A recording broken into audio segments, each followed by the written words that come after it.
വിശദമായ വാർത്തകളിലേക്ക്. ദുരിതമനുഭവിക്കുന്ന കേരളത്തിന് ഏറ്റവും വലിയ സഹായ വാഗ്ദാനവുമായി UAE.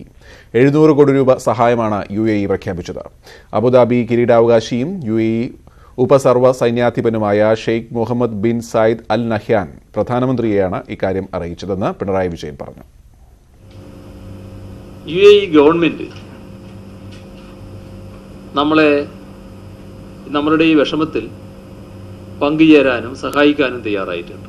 Sheikh Mohammed bin Zayed Al Nahyan Abu Dhabi crown prince ആണ്. അദ്ദേഹം deputy supreme commander of UAE armed forces ആണ്. അദ്ദേഹം പ്രധാനമന്ത്രിയുടെ അടുത്ത് ഇന്നലെ സംസാരിച്ചിട്ടുണ്ട്.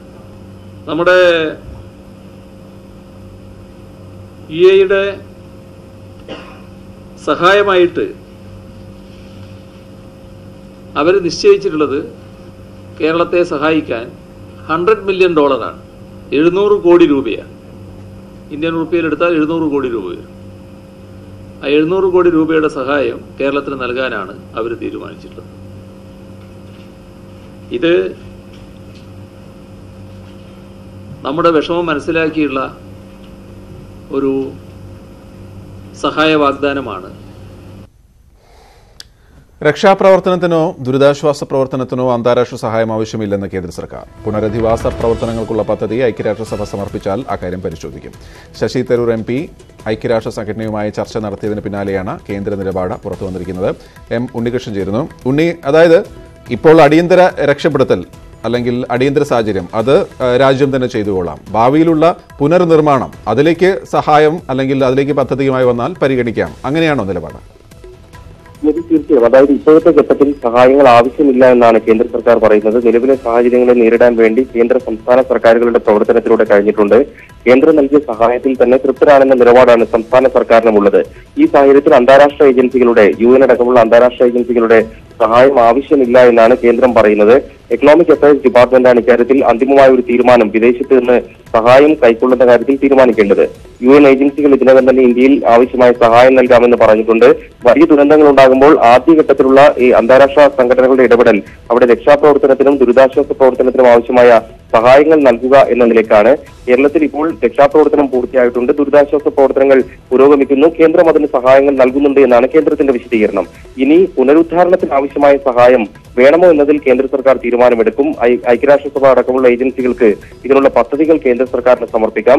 അത് പരിശോധിച്ചുകൊണ്ട് ആ ഘട്ടത്തിൽ ഉചിതമായ തീരുമാനം കൈക്കൊള്ളുമെന്നാണ് കേന്ദ്രം പറയുന്നത്.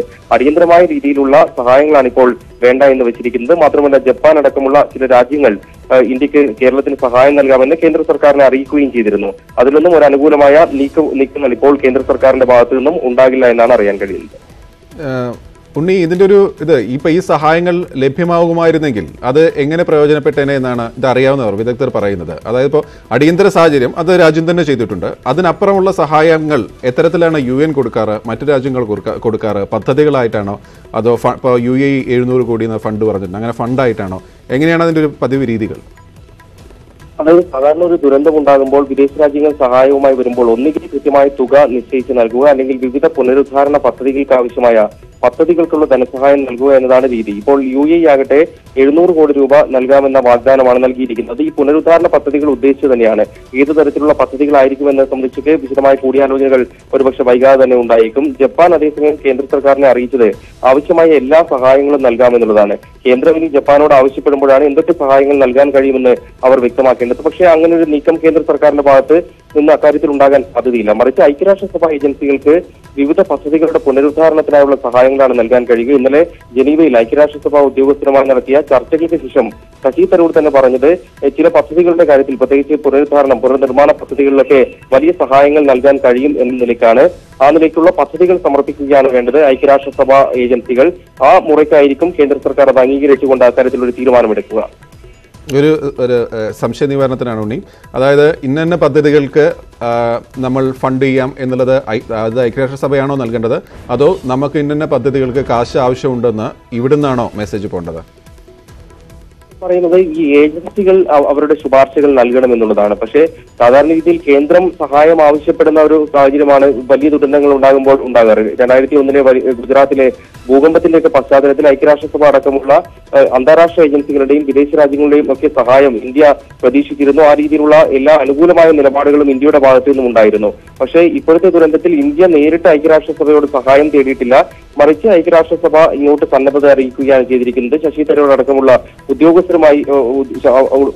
ഉദ്യോഗസ്ഥരുമായുള്ള ചർച്ചകളാണ് നടത്തുന്നത്. ഇനി കേന്ദ്ര സർക്കാർ അങ്ങോട്ട് സമീപിച്ചുകൊണ്ട് പദ്ധതി ശുപാർശകൾ നൽകാൻ സാധ്യതയില്ല. മറിച്ച് ഈ ഏജൻസികൾ വേണമെങ്കിൽ ഇങ്ങോട്ട് സഹായ വാഗ്ദാനങ്ങൾ നൽകട്ടെ എന്നൊരു നിലപാടാണ് കേന്ദ്രത്തിനുള്ളത്.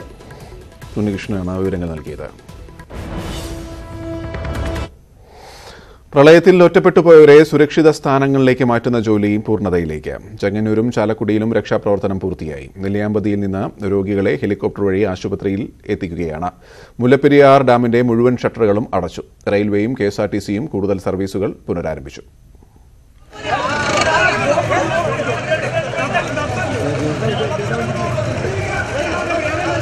ആറ് ദിവസമായി പ്രളയനടുവിൽ നിന്നവരെ സുരക്ഷിത സ്ഥാനങ്ങളിലേക്ക് മാറ്റിക്കഴിഞ്ഞതായാണ് സർക്കാർ വിലയിരുത്തൽ. വെള്ളക്കെട്ടുള്ള സ്ഥലങ്ങളിൽ തുടരുന്നവർക്ക് സൈന്യം ഇപ്പോഴും ഭക്ഷണ പാക്കറ്റുകൾ എത്തിക്കുന്നുണ്ട്. ചെങ്ങന്നൂർ മേഖലയിൽ അപകടകരമായ നിലയിൽ ആരും തുടരുന്നില്ല. റെസ്ക്യൂ ഓപ്പറേഷൻസ് ഏതാണ്ട് ഫിനിഷ്ഡ് ആണ്. പിന്നെ ബാക്കി കാര്യങ്ങളാണ് ഇനി അടുത്ത ഏറ്റവും വലിയ ഒരു പ്രശ്നം എന്ന് പറയുന്നത് ഈ റിലീഫ് ക്യാമ്പിലുള്ള ഇത് എടുക്കുക, പിന്നെ വൈദ്യുതി ബന്ധം പുനഃസ്ഥാപിക്കൽ. ജനങ്ങളെ സുരക്ഷിത സ്ഥാനങ്ങളിലേക്ക് മാറ്റിയെങ്കിലും പാണ്ടനാട് പഞ്ചായത്തിൽ പല വീടുകളും ഇപ്പോഴും വെള്ളത്തിലാണ്. പറവൂർ പുത്തംവേലിക്കര ഭാഗത്തും മാളയുടെ താഴ്ന്ന പ്രദേശങ്ങളിലും വെള്ളക്കെട്ടുണ്ട്. ചാലക്കുടി പട്ടണത്തിലും മേലൂർ മേഖലയിലും ജനങ്ങൾ വീടുകൾ വൃത്തിയാക്കുന്ന ജോലികൾ ആരംഭിച്ചു.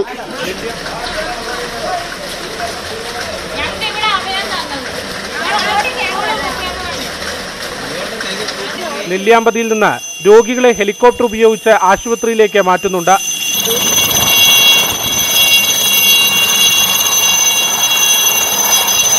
കോഴിക്കോട് സിവിൽ സ്റ്റേഷന് സമീപം നിർമ്മാണത്തിലിരുന്ന വീട് തകർന്നു വീണു. മഴ കുറഞ്ഞതോടെ സംസ്ഥാനത്തെ ഡാമുകളിലേക്കുള്ള നീരൊഴുക്ക് കുറഞ്ഞു. മുല്ലപ്പെരിയാർ അണക്കെട്ടിന്റെ എല്ലാ ഷട്ടറുകളും അടച്ചു. റെയിൽവേയും KSRTCയും ഇന്ന് കൂടുതൽ സർവീസുകൾ ആരംഭിച്ചു. തിരുവനന്തപുരം വിമാനത്താവളത്തിൽ നിന്ന് ഇന്ന് കൂടുതൽ വിമാനങ്ങൾ സർവീസ് നടത്തും. സംസ്ഥാനത്തെ മറ്റിടങ്ങളിൽ വെള്ളമിറങ്ങിയിട്ടും കുട്ടനാട്ടിലെ ജലനിരപ്പ് മാറ്റമില്ലാതെ തുടരുന്നു. 3.5 ലക്ഷത്തിലധികം ആളുകളാണ് വിവിധയിടങ്ങളിലെ ദുരിതാശ്വാസ ക്യാമ്പുകളിൽ കഴിയുന്നത്. വെള്ളമിറങ്ങാത്തതിനാൽ പലർക്കും വീടുകളിലേക്ക് ഇനിയും മടങ്ങാനായിട്ടില്ല. കുട്ടനാട്ടിൽ ജലനിരപ്പ് ഉയർന്ന നിലയിൽ തന്നെ തുടരുകയാണ്. മേഖലയിലെ ജനസംഖ്യയുടെ 95% ഇപ്പോഴും ദുരിതാശ്വാസ ക്യാമ്പുകളിൽ തന്നെയാണ്. MS Aneesh Kumar, news 18, Kuttanad. ചങ്ങനാശ്ശേരിയിൽ മാത്രം 150ഓളം ക്യാമ്പുകളാണ് പ്രവർത്തിക്കുന്നത്. ക്യാമ്പുകളിൽ മികച്ച സൗകര്യങ്ങൾ ലഭിക്കുന്നുണ്ടെങ്കിലും വീടുകളുടെ അവസ്ഥയാണ് പലരെയും അസ്വസ്ഥരാക്കുന്നത്. ചങ്ങനാശ്ശേരി ആനന്ദാശ്രമം ക്യാമ്പിൽ നിന്നും അനീഷ് തയ്യാറാക്കിയ റിപ്പോർട്ടിലേക്ക്. സംസ്ഥാനത്തിന്റെ മറ്റിടങ്ങളിൽ വെള്ളം ഇറങ്ങിയെങ്കിലും കുട്ടനാട്ടിലെ പല പ്രദേശങ്ങളിൽ നിന്ന് ഇപ്പോഴും വെള്ളം താഴാത്ത അവസ്ഥയുണ്ട്. അതുകൊണ്ട് തന്നെ അവർക്ക് വീടുകളിലേക്ക് മടങ്ങിപ്പോകാൻ കഴിയാത്ത ഒരു അവസ്ഥയുമുണ്ട്. ഏറ്റവും അധികം ആളുകൾ ഒരുപക്ഷെ കുട്ടനാട്ടിൽ നിന്നും ദുരിതാശ്വാസ ക്യാമ്പുകളിലേക്ക് മാറിയിരിക്കുന്നത് ചങ്ങനാശ്ശേരിയിലാണ്. ചങ്ങനാശ്ശേരിയിലെ സ്കൂളുകൾ, കോളേജുകൾ, സാമുദായിക മതസ്ഥാപനങ്ങൾ എന്നിവയെല്ലാം ഈ ദുരിതബാധിതരെ സ്വീകരിക്കാൻ ഒരുങ്ങിക്കഴിഞ്ഞിരിക്കുന്നു. ഇവർക്കുള്ള എല്ലാ സജ്ജീകരണങ്ങളും ഇവിടെ പല ദുരിതാശ്വാസ ക്യാമ്പുകളിലും ലഭ്യമാണ്. ഭക്ഷണമടക്കം മികച്ച നിലവാരത്തിലുള്ള കാര്യങ്ങളാണ് ലഭിക്കുന്നത്. എവിടുന്നാണ് നിങ്ങളുടെ വീട്? ഞങ്ങൾ വെളിയനാട്. എത്ര ദിവസമായി വന്നിട്ട്? ശനിയാഴ്ച വന്നത്, 4 ദിവസം. എങ്ങനെയുണ്ട് ഇവിടുത്തെ സൗകര്യം? ഒരു കുഴപ്പമില്ല, എല്ലാം ഭംഗിയാണ്, യാതൊരു ബുദ്ധിമുട്ടുമില്ല. വീടുകളൊക്കെ പിന്നെ കാണും, പലരും പോയി നോക്കും? ഇല്ല, പോകാൻ മാർഗമില്ല. ഇപ്പൊ അവിടുത്തെ വെള്ളം കുറയുന്നതായിട്ട് പറയുന്നുണ്ട്. ഇവിടെ തന്നെ തുടരേണ്ടി വരും. തുടരും. എങ്ങനെയുണ്ട്? എല്ലാം പോയോ വീട്ടില്? എല്ലാം പോയുണ്ട് സാറേ. ഞങ്ങൾ എൻ്റെ ഒരു മോനും ഞാനും മാത്രമേ ഉള്ളൂ. എല്ലാം തീർന്നു, ഒന്നുമില്ല. എല്ലാം ഒഴുകി പരക്കാത്ത കിടക്കാം. ഇത്രയും വെള്ളം പരക്കാത്ത. ഇവിടെ എല്ലാ സൗകര്യങ്ങളും ഉണ്ട്, ഒരു കുഴപ്പമില്ല. ഏതായാലും മികച്ച സൗകര്യങ്ങളാണ് ഇവർക്ക് ഈ എല്ലാ ക്യാമ്പുകളിലും ചങ്ങനാശ്ശേരിയിൽ പൊതുവെ ലഭിക്കുന്നത്. കൂടുതൽ ആളുകൾ പലയിടങ്ങളിൽ നിന്നും, ഈ കോട്ടയം ജില്ലയിലല്ല ആലപ്പുഴയുടെ തന്നെ വിദൂര സ്ഥലങ്ങളിൽ നിന്ന് പോലും. എവിടെ നിന്നാണ് വരുന്നത്? കൈനടി പോലീസ് സ്റ്റേഷൻ്റെ അവിടെ നിന്ന് ഞങ്ങൾ വന്ന്. സംഭവിച്ചപ്പോൾ ഞങ്ങൾ രാത്രി കിടന്നുറങ്ങുന്ന വെള്ളം കിടക്കാൻ നേരത്ത് മുറ്റത്തെ വെള്ളം ഉള്ളായിരുന്നു.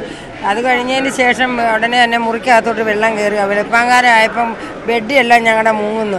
പെട്ടെന്ന് തന്നെ കുഞ്ഞിനെ എടുത്ത് ഞങ്ങൾ ഞങ്ങൾക്ക് ഒരു തരത്തിൽ ഞങ്ങളുടെ വീട്ടിലൊക്കെ ഒഴുക്ക് കൊണ്ട് ഞങ്ങൾക്ക് നീന്തി പോരാൻ മേലാത്ത അവസ്ഥയാണ്. പിന്നെ ഞങ്ങൾ എങ്ങനെയോ വള്ളത്തിൽ ഇവിടെ എത്തിച്ച്, അങ്ങനെ ഞങ്ങൾ അന്ന് തൊട്ട് ഇവിടെ താമസിക്കുക.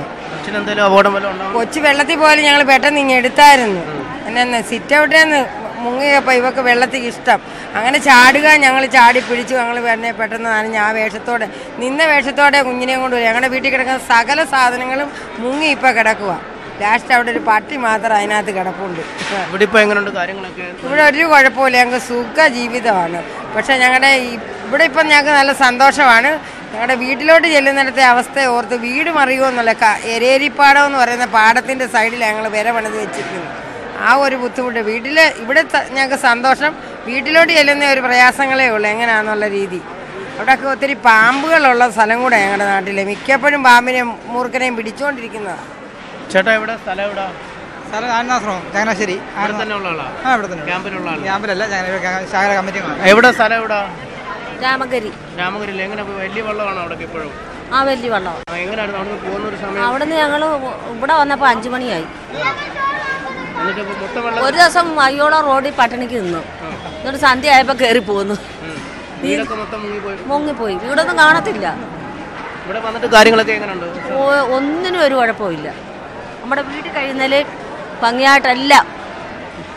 എന്തായാലും വീട്ടിലേക്ക് പോകുന്ന ഒരു അവസ്ഥയെക്കുറിച്ച് പലർക്കും ചിന്തിക്കാൻ പോലും പറ്റാത്ത അവസ്ഥയാണ്. എങ്ങനെയാണ് വീടിൻ്റെ സാഹചര്യങ്ങൾ എന്നിവ മനസ്സിലാക്കാൻ പറ്റുന്നില്ല. എന്തായാലും ആനന്ദാശ്രമം അടക്കം ഈ ചങ്ങനാശ്ശേരിയിലെ മിക്ക ക്യാമ്പുകളിലും മികച്ച സൗകര്യങ്ങൾ ഏർപ്പെടുത്തിയിരിക്കുന്നു. ഭക്ഷണവും വസ്ത്രവും അടക്കം എല്ലാ കാര്യങ്ങളും കൃത്യമായി മുറയ്ക്ക് കിട്ടുന്നുണ്ടെന്നും ഈ ദുരിതബാധിതർ പറയുന്നു. വീടുകൾ പൂർണ്ണമായും തകർന്നതിനാൽ ദുരിതാശ്വാസ ക്യാമ്പിൽ കഴിയുന്ന പലർക്കും എന്നാണ് വീട്ടിലേക്ക് മടങ്ങാൻ കഴിയുക എന്നറിയില്ല. എറണാകുളം ജില്ലയിലെ ചെങ്ങമനാട് നിന്നും ശരൺ ചേരുന്നു. ശരൺ, എന്താണ് ക്യാമ്പുകളുടെ അവസ്ഥ? ആ പ്രദേശത്തെ വീടുകളുടെ അവസ്ഥ ജനങ്ങളെന്തു പറയുന്നു? എറണാകുളം ജില്ലയിൽ പ്രളയക്കെടുതി ഏറ്റവും കൂടുതൽ ബാധിച്ച പറവൂർ താലൂക്കിൽ നിരവധി വീടുകളാണ് തകർന്നത്. നമ്മളിപ്പോൾ നിൽക്കുന്നത് ചെങ്ങമനാടാണ്. ചെങ്ങമനാട് ഒരു തകർന്ന വീടിന് സമീപത്താണ് ഇപ്പോൾ നമ്മളുള്ളത്. നമുക്ക് ദൃശ്യങ്ങളിൽ കാണാൻ സാധിക്കും, വീട് പൂർണ്ണമായും തന്നെ തകർന്നിരിക്കുന്നു. വലിയ നാശനഷ്ടമാണ് ഇവിടെ ഉണ്ടായിരിക്കുന്നത്. ഇവിടെ ഉണ്ടായിരുന്ന അമ്മയും മകനെയും ദുരിതാശ്വാസ ക്യാമ്പിലേക്ക് മാറ്റിയിരുന്നു. അതിനുശേഷം വീണ്ടും അവർ ഈ വീട്ടിലേക്ക് തിരിച്ചെത്തിയിരിക്കുകയാണ്. ഒരു വലിയ ആശങ്കയോട് കൂടിയാണ്, എങ്ങനെ ഇവിടെ കഴിയുമെന്നുള്ള ഒരു ആശങ്കയോട് കൂടിയാണ് ഇവർ ഇവിടേക്ക് എത്തിയത്. അമ്മ, ഈ ഉണ്ടായിരുന്ന വീട് തകർന്നു. അപ്പോൾ ദുരിതാശ്വാസ ക്യാമ്പിലോട്ട് നേരത്തെ മാറ്റിയായിരുന്നോ? മാറ്റി, ക്യാമ്പിലേക്ക് നേരത്തെ മാറ്റി. എന്നിട്ട് കഴിഞ്ഞപ്പോൾ ഞങ്ങൾ ഇന്നലെ വന്നുള്ളൂ. അപ്പോൾ ഇവിടെ വന്നിട്ട് അധികൃതർ എന്തെങ്കിലും ഉറപ്പ് നൽകിയിട്ടുണ്ടോ? ആരെങ്കിലും വരെയോ സമീപിക്കുകയോ എല്ലാം ചെയ്തു? ചെയ്തില്ല, ആരൊന്നും വന്നിട്ടില്ല, ഒന്നും ഉറപ്പ് നൽകിയിട്ടില്ല. എത്ര കാലമായിട്ട് ഇവിടെ താമസിക്കുകയായിരുന്നു? അതങ്ങനെ 55 കൊല്ലമായിട്ടുണ്ട്. വേറെ എവിടെയെങ്കിലും പോകാനൊരു ഇടമുണ്ടോ? വേറെ പോകാനൊന്നും ഇടമൊന്നുമില്ല, ഒന്നുമില്ല. വിൽക്കില്ല, ഒന്നും വേറെ ഇടമൊന്നുമില്ല. ഞാൻ എൻ്റെ ഭാര്യയും മക്കളാണ് ഇവിടെ താമസിക്കണം. ഒരു കയറി കിടക്കാൻ ഇടമില്ല. ഓട്ടോ ഓടിക്കുന്ന ആളാണ്. അപ്പം ഓട്ടോ ഓടിച്ചുണ്ടാകുന്ന വരുമാനം മാത്രമേ ഉള്ളൂ? അത് മാത്രമേ ഉള്ളൂ, വേറെ വരുമാനമൊന്നും നമുക്കില്ല. ഇവർ സൂചിപ്പിക്കും പോലെ തന്നെ ഒരു വീട് മാത്രമല്ല, നിരവധി വീടുകളാണ് ഇവിടെ തകർന്നിട്ടുള്ളത്. അധികൃതർ പലയിടങ്ങളിലോട്ടും തിരിഞ്ഞു നോക്കാത്തൊരു സാഹചര്യം ഉണ്ടായിട്ടുണ്ട്. ഏതായാലും എത്രയും പെട്ടെന്ന് ഇവർക്ക് വീട് ഒരുങ്ങുമെന്നുള്ളൊരു പ്രതീക്ഷയിൽ തന്നെയാണ് ഇവർ കഴിയുന്നത്. കാരണം പോകാൻ മറ്റൊരിടമില്ല. ഇവിടെ തന്നെ ആയാലും വേറെ ബന്ധുവീട്ടുകളിലേക്കോ മറ്റ് വീടുകളിലേക്കോ മാറാൻ കഴിയാത്തൊരു സാഹചര്യം കൂടി. കൊച്ചിയിൽ നിന്നും ക്യാമറമാൻ ഷിജോയും ജെയിംസിനൊപ്പം SS ശരൺ, ന്യൂസ് 18. മഴക്കെടുതിയിൽ അതിരപ്പള്ളി വാൽപ്പാറ അന്തർ സംസ്ഥാന പാത പൂർണ്ണമായും തകർന്നു. 15-ലധികം ഇടങ്ങളിലാണ് ഉരുൾപൊട്ടിയത്. പെരിങ്ങൽകൂത്തിൽ നിന്ന് മലക്കപ്പാറ ഭാഗത്തേക്ക് ഇപ്പോൾ യാത്ര അസാധ്യമാണ്. ഇതോടെ ചാലക്കുടിയിലെ ആശുപത്രികളിൽ പോലും എത്തിച്ചേരാൻ കഴിയാത്ത അവസ്ഥയിലാണ് പ്രദേശവാസികൾ. മഴക്കെടുതി അതിരപ്പള്ളി മേഖലയെയും വലിയ രീതിയിൽ ബാധിച്ചു. അത് ചാലക്കുടിയിൽ നിന്ന് മലക്കപ്പാറയിലേക്കുള്ള അന്തർ സംസ്ഥാന പാത പൂർണ്ണമായും തകർന്നിരിക്കുകയാണ്. 15 ഇടങ്ങളിലായാണ് റോഡുകൾ തകർന്നിരിക്കുന്നത്. ഇവിടുത്തെ നാട്ടുകാരോട് തന്നെ ചോദിക്കും, ചേച്ചി എങ്ങോട്ട് പോവാണ്? ചാലക്കുടിക്ക് ആശുപത്രിക്ക് മകളെ ഡോക്ടറെ കാണിക്കാനായിട്ട് പോകും. എന്താ അവസ്ഥ ഇപ്പോൾ ഈ റോഡിൻ്റെ അവസ്ഥ? ഞങ്ങൾ 25 കിലോമീറ്റർ നടന്നു വരേണ്ട അവസ്ഥയാണ് സാർ. കാട് പൂർണ്ണമായിട്ട് റോഡുകളൊക്കെ നശിച്ചിട്ടുണ്ട് ഞങ്ങളുടെ അവിടെ. 5 ദിവസം ഞങ്ങൾ നടന്നാണ് സഞ്ചരിച്ചിരുന്നത്. ഇപ്പം കുറച്ച് വഴി വരെ പവർ ഹൗസിൻ്റെ ആ ഭാഗം വരെ വണ്ടി വരുന്നുണ്ട്, ജീപ്പുകളും ഓട്ടോറിക്ഷയൊക്കെ വരുന്നുണ്ട്. വലിയ തകർച്ച ഏത് മേഖല ഉണ്ടായിരിക്കുന്നത്? ഷോളയാറിൽ നിന്ന് അങ്ങോട്ട് മലക്കപ്പാറ വരെ ഇടയ്ക്കിടയ്ക്ക് ഓരോ സ്ഥലങ്ങളിൽ പോയിട്ടുണ്ട്. നിങ്ങൾ അതെ, ഞങ്ങൾ ഷോളയാറിൽ നിന്ന്.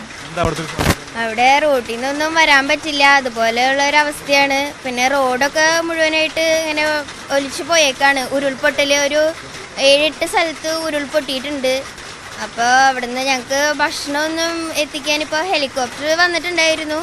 പിന്നെ ഇപ്പോൾ വണ്ടികളൊക്കെ ഓടി തുടങ്ങിയിട്ടുണ്ട്. അതുകൊണ്ട് ഇപ്പോൾ പിന്നെ വലിയ കുഴപ്പമില്ല. ഉരുൾപൊട്ടി 2 സൈഡ് ഇടിഞ്ഞു പോയിക്കാം. പിന്നെ ലൈൻ കമ്പി വീണ് വരെ ഗതാഗത തടസ്സം. പിന്നെ മരം ഏത് നിമിഷം മരം വീഴാം. മരങ്ങളൊക്കെ മണ്ണൊലിച്ച് പോയി ചാഞ്ഞിക്കാണ്. പിന്നെ സംഭവം വഴിയിൽ ആരുമില്ല, ആദിവാസികളൊക്കെ റോഡിൽ ആരുമില്ല, ടൂറുകാരൊന്നും ഇല്ല. പിന്നെ മൊത്തത്തിൽ റോഡൊക്കെ ഇടിഞ്ഞുകൊണ്ട് സൈഡ് ശ്രദ്ധിച്ച് പോയില്ലെങ്കിൽ അപകടം ഉണ്ടാവാം, അതവസ്ഥ. പിന്നെ മഴ മാറാത്തതുകൊണ്ട് ആരുമില്ല, വണ്ടികളൊന്നും ഒരാളുമില്ല, ഒരാഴ്ച ബസ്സൊന്നും ഓടിയിട്ടില്ല. അപ്പോൾ ചാലക്കുടിയുമായി ബന്ധിപ്പിക്കുന്ന ഒരു പ്രധാനപ്പെട്ട, പ്രത്യേകിച്ച് അടുത്ത നഗരം എന്ന് പറയുന്നത് ചാലക്കുടിയാണ്. അവിടേക്ക് പോകാൻ കഴിയാത്തൊരു സാഹചര്യമാണ് ഇപ്പോൾ ഉണ്ടായിരിക്കുന്നത്. അതായത് ഇപ്പോൾ അതിരപ്പള്ളി പ്രദേശത്ത് നല്ല മഴ പെയ്തുകൊണ്ടിരിക്കുകയാണ്. ആളുകളുടെ ദുരിതം അവസാനിച്ചു എന്ന് പറയാൻ കഴിയില്ല. കാരണം ആശുപത്രിയിലും മറ്റും പോകുന്ന ആളുകളുണ്ട്. നിരവധി പേർ ഇത്തരത്തിൽ കോളനികളടക്കം വെള്ളം കയറിക്കൊണ്ടൊരു വലിയ ദുരിതം അനുഭവിക്കുന്ന സാഹചര്യം തന്നെയാണ് ഈ മേഖലയിലുള്ള ആളുകൾക്കും ഉണ്ടായിരിക്കുന്നത്. ദുരിതാശ്വാസ ക്യാമ്പുകളിൽ നിന്ന് വീടുകളിലെത്തിയവർ സർവ്വവും നഷ്ടപ്പെട്ട വേദനയിലാണ്. വീടുകളിൽ ശുചീകരണ പ്രവർത്തനം നടന്ന തിരക്കിലാണ് അവർ ഇപ്പോൾ. മാള പുത്തൻവേലിക്കരയിൽ നിന്നും സുബിയുടെ റിപ്പോർട്ടിലേക്ക്.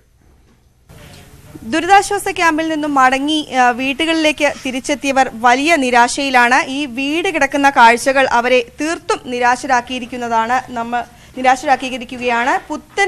പുത്തൻവേലിക്കരയിലെ ഒരു വീട്ടിലാണ് നമ്മളിപ്പോൾ ഉള്ളത്. ഈ വീട്ടിൽ ദൃശ്യത്തിൽ തന്നെ നമുക്ക് കാണാം, വൃത്തിയാക്കുന്ന ജോലികൾ നടന്നുകൊണ്ടിരിക്കുകയാണ്. ഏതാണ്ട് 3 ഇഞ്ച് കനത്തിലാണ് ഈ വീട്ടിൽ ചെളി കെട്ടിക്കിടന്നിരുന്നത്. ദൃശ്യങ്ങളിൽ കാണാം, ഈ തറകളെല്ലാം ഇപ്പോൾ വൃത്തിയാക്കിക്കൊണ്ടിരിക്കുന്ന ജോലികളാണ് നടന്നിരിക്കുന്നത്. ഈ പ്രദേശത്തെ ഏതാണ്ട് 1000കണക്കിന് വീടുകളാണ് ഇങ്ങനെ ചെളി പൂണ്ട അവസ്ഥയിൽ ഇരിക്കുന്നത്. അടുക്കളയാണ്, ഈ വീട്ടിലെ ഒരു അടുക്കളയാണിത്. എല്ലാ സാധനങ്ങളും പാത്രങ്ങളും എല്ലാം പൂർണ്ണമായും നഷ്ടപ്പെട്ട ഒരു അവസ്ഥയിലാണ്. വൃത്തിയാക്കൽ ഈസിയാണോ? വൃത്തിയാക്കൽ ഒരു 3 ഇഞ്ച് കനത്തിൽ ഈ ചെളി കെട്ടിക്കിടക്കാണ് ഇവിടെ. അപ്പോൾ വൃത്തിയാക്കൽ ഈസി എന്ന് വെച്ച് കഴിഞ്ഞാൽ ഈ ആട്, കോഴി, പട്ടി, പൂച്ചയൊക്കെ ഈ പരിസരത്ത് ചത്ത് കിടക്കുകയാണ്. അതിൻ്റെ പേരിൽ ഭയങ്കര ബുദ്ധിമുട്ടാണ്, ഭയങ്കര മണം. അതായത് കോഴിക്കൂട്ടിലേക്ക് കോഴീനെ പോലും അയച്ചിടാൻ ഞങ്ങൾക്ക് സമയം കിട്ടിയില്ല. ഇവിടെ നിന്ന് 9 ദിവസമായി പോയിട്ട് വരുമ്പോൾ കണ്ട കാഴ്ച കണ്ടിട്ട് ചേച്ചിക്ക് എന്താണ് തോന്നുന്നത്? എല്ലാം നശിച്ചുപോയി. ഇത് ശരിയാക്കി എടുക്കണമെങ്കിൽ 1 മാസമെങ്കിലും പിടിക്കും. വെള്ളവുമില്ല, ഒന്നുമില്ല. ഇതൊന്ന് കഴുകി ചെളിയൊക്കെ ഒന്ന് കഴുകി എടുക്കാനായിട്ട് ഒരു തുള്ളി വെള്ളമില്ല. ടാങ്കിൽ വെള്ളം ഉണ്ടായിരുന്നു, പക്ഷെ അതൊന്നും ഇപ്പം ഇല്ല. ഇതിനകത്തൊരു തുള്ളി വെള്ളമില്ല, ആകെ മോഡ് മാത്രമേ ഉള്ളൂ. തീർത്തും നിരാശ ഉണ്ടാക്കുന്ന വാക്കുകളാണ്. സമാനതകളില്ലാത്ത ദുരിതമാണ് ഈ പ്രദേശത്തുകാർ എല്ലാം തന്നെ അനുഭവിക്കുന്നത്. ഈ ചെളി മാറ്റാൻ വലിയ ബുദ്ധിമുട്ടുണ്ടോ? വലിയ ബുദ്ധിമുട്ടാണ്. ഇതിനൊന്നും വെള്ളം ഒന്ന് കഴുകിയെടുക്കാനായിട്ട് വെള്ളമില്ല. അതും ഭിത്തിയുമ്പോൾ നമുക്ക് ഉരച്ച് കഴുകിയെടുക്കാൻ ഇനി ഐറ്റങ്ങളെ അങ്ങനെ. ഞാൻ അവളുടെ ആങ്ങളെയാണ്. ഇപ്പോൾ അവിടെ നിന്ന് അപ്പോൾ ഞങ്ങളുടെ വീട്ടിലൊന്നും കയറിയിട്ടില്ല. എന്നാലും ഇവിടേക്ക് ഇങ്ങനെ വന്ന് കണ്ടിട്ട് തന്നെ ഞങ്ങൾ എന്ത് ചെയ്യുമെന്ന് ആലോചിച്ചു പോയി. ഒന്നും ചെയ്യാൻ പറ്റാത്ത അവസ്ഥ, പെരക്കാത്തേക്ക് കയറാൻ പറ്റണില്ല ചെളിയുടെ ഇതുകൊണ്ട്. തീർത്തും മനസ്സ് പോലും തകർന്ന ഒരു അവസ്ഥയിലാണ് ഈ പ്രദേശത്തുള്ളവരെല്ലാം തന്നെ. എല്ലാവരും പറയുന്നത് ഇനി ഈ പഴയ രീതിയിലേക്ക് ജീവിതം കൊണ്ടുവരിക എന്നത് വലിയ ബുദ്ധിമുട്ടാണ്. പക്ഷേ അതിജീവിച്ചേ മതിയാകൂ. വലിയ ഒരു പ്രളയത്തിനാണ് ഇവർ ഇരകളാകേണ്ടി വന്നിരിക്കുന്നത്. ക്യാമറാമാൻ ഇമാനുവൽ തോമസിനോടൊപ്പം സുവി വിശ്വനാഥൻ, ന്യൂസ് 18 തൃശൂർ. കോട്ടയത്തിന്റെ പടിഞ്ഞാറൻ മേഖല 1 മാസത്തിനിടെ 2ാം തവണയാണ് വലിയ വെള്ളപ്പൊക്കത്തിന് സാക്ഷ്യം വഹിക്കുന്നത്. താഴ്ന്ന പ്രദേശങ്ങളെല്ലാം തന്നെ വെള്ളത്തിനടിയിലാണ്. കുമരകം ചെങ്ങളയിൽ നിന്ന് ശ്രീജിത്തിന്റെ റിപ്പോർട്ടിലേക്ക്. കോട്ടയത്തിന്റെ പടിഞ്ഞാറൻ മേഖല, കുമരകം അടക്കമുള്ള പടിഞ്ഞാറൻ മേഖല 1 മാസത്തിനിടെ ഇത് 2ാം തവണയാണ് വലിയ ദുരിതത്തെ നേരിട്ടുകൊണ്ടിരിക്കുന്നത്. പലയിടത്തും വെള്ളം പതുക്കെ മാത്രം ഇറങ്ങുന്നൊരവസ്ഥയാണ് ഈ മേഖലയുള്ളത്. ചേച്ചി, വെള്ളം ഇറങ്ങാൻ തുടങ്ങിയോ? വെള്ളം കുറേശ്ശെ ഇറങ്ങാൻ തുടങ്ങിയിട്ടുള്ളൂ, പൂർണ്ണമായിട്ട് ഇറക്കമില്ല. അരേറ്റം വെള്ളമുണ്ട് പെരക്കകത്ത്. കഴിഞ്ഞ മാസം ഉണ്ടായിരുന്നു. 1 മാസം നല്ല, ഇതിപ്പോ 3-4 മാസമായി വെള്ളത്തിനകത്ത് കിടക്കാൻ തുടങ്ങിയിട്ട്. ഇതുവരെ ഒരു മാറ്റം വന്നിട്ടില്ല. ഈ വീടിന്റെ ഒക്കെ ബലത്തെ ബാധിക്കുന്നുണ്ടോ? ഒന്നും അറിയത്തില്ല മോനെ. സ്കൂൾ അവിടെ ചെന്ന് നോക്കിയാലേ അറിയാലോ, പോകാൻ നിവൃത്തിയില്ല. പല വീടുകളും വിണ്ട് കയറിയിരിക്കുകയാണ്. വിണ്ട് കയറിയിരുന്നിട്ട് വെള്ളത്തിന് അവരുടെയൊക്കെ വീടുകളിലെന്ന് പറഞ്ഞാൽ ഒരുപാട് താഴ്ചയുള്ള സ്ഥലങ്ങളാണ് നമ്മുടെ ഇവിടെ. അതുകൊണ്ട് എത്രയും പെട്ടെന്ന് വെള്ളം കയറുന്ന സ്ഥലമാണ്. ഇപ്പം ഞങ്ങൾ ഇത് 5ാമത്തെ തവണയാണ് ഈ വെള്ളത്തിൽ കിടക്കുന്നത്. ഇനിയും എത്ര ദിവസമെങ്കിലും പിടിക്കും? ഒരാഴ്ചക്ക് മുകളിലെങ്കിലും പിടിക്കും വീട്ടിൽ നിന്ന് ഇറങ്ങാനായിട്ട്. ഇതാണ് ഇവരുടെ ഒരു ദുരിതം എന്ന് പറയുന്നത്. കാരണം ഇവരേതാണ്ട് ദിവസങ്ങളോളമായി ഈ ക്യാമ്പിൽ ഇത്തവണത്തെ വെള്ളപ്പൊക്കത്തിനും വരേണ്ട ഒരു സ്ഥിതിയാണ് ഉണ്ടായത്. ഏതാണ്ട് കഴിഞ്ഞൊരു മാസം മുഴുവൻ ഇതായിരുന്നു ഇവരുടെ അവസ്ഥ എന്നത് തന്നെയാണ് എടുത്തു പറയാനുള്ളത്. എന്തായാലും മറ്റ് ബുദ്ധിമുട്ടുകളൊന്നും ഇവരുടെ ഭാഗത്ത് നിന്ന് ഇതുവരെ കേട്ടില്ല. ക്യാമ്പിലെ ഒരു അവസ്ഥ എങ്ങനെയാണ് ചേച്ചി? എല്ലാം കിട്ടുന്നുണ്ട്, വെള്ളവും ഭക്ഷണവും ഒക്കെ കിട്ടുന്നുണ്ട്. ഇതുവരേക്കും കുഴപ്പമൊന്നുമില്ല. എങ്ങനെയെങ്കിലും വീട്ടിലേക്കൊന്ന് എത്താൻ പറ്റിയ എത്താൻ ഒരു മാർഗവും ഇല്ല. അത് ആരാലും സാധിക്കുമല്ലോ. ഞങ്ങളെ ഓണമൊക്കെ എന്തായാലും ഇത്തവണ ഓണം അത് തന്നെയാണ്. നാട് മുഴുവൻ വെള്ളത്തിലാകുമ്പോൾ എന്തുകൊണ്ടാണ് എന്ത് ഓണം എന്ന ചോദ്യം തന്നെയാണ് ഇവർ ഉയർത്തുന്നത്. എന്തായാലും ഇവരുടെ ദുരിതം തുടരുകയാണ്. ഉരുൾപൊട്ടലിനെ തുടർന്ന് ഒറ്റപ്പെട്ട നെല്ലിയാമ്പതിയിൽ നിന്ന് കിടപ്പ് രോഗികളെയും ഗർഭിണികളെയും വ്യോമസേനയുടെ ഹെലികോപ്റ്ററിൽ പാലക്കാട്ട് എത്തിച്ചു. ഇവരെ വിദഗ്ധ ചികിത്സയ്ക്കായി ജില്ലാ ആശുപത്രിയിലേക്ക് മാറ്റി.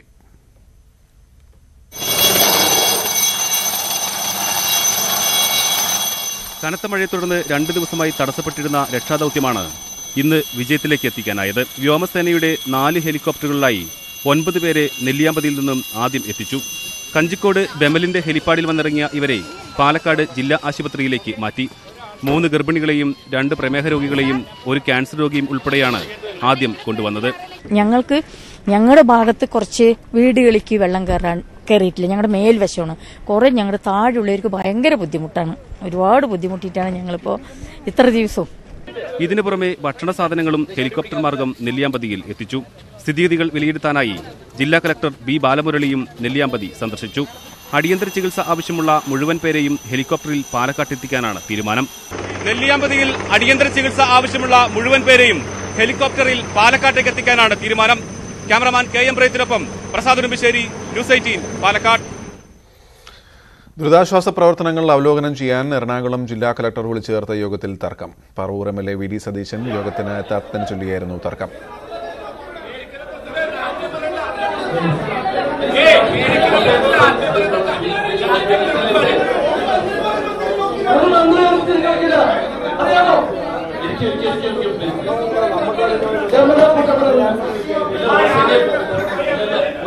വിവരങ്ങളുമായി കൊച്ചിയിൽ നിന്നും CN പ്രകാശ് ചേരുന്നു.